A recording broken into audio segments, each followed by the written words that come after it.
Questions 7 through 9 refer to the following conversation. Hi, Oliver. Can you take a look at this draft proposal? Is it for the corporate event we're organizing next month? Yes. It's currently our top priority for the event planning team. Okay. What do you need me to check? The initial venue we chose exceeded our budget significantly. We're considering a different location, but this means we'll need to adjust the schedule and floor plan slightly. Right. Staying on budget is essential. I'll review the draft proposal.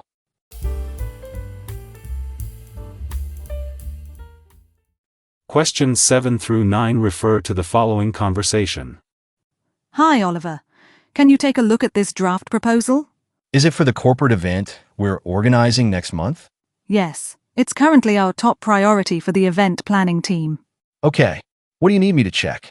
The initial venue we chose exceeded our budget significantly. We're considering a different location, but this means we'll need to adjust the schedule and floor plan slightly. Right. Staying on budget is essential. I'll review the draft proposal. Number 7. What does the woman ask the man to do? A. Book a venue. B. Write an email. C. Test a schedule. D. Review a draft proposal. Number 8. What is the primary focus of the conversation?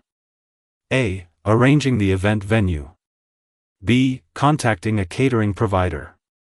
C. Organizing transportation. D. Preparing a keynote presentation. Number 9. What issue does the woman mention? A. Limited seating options. B. High rental cost of the venue. C. Inadequate parking facilities. D. Unavailability of technical equipment.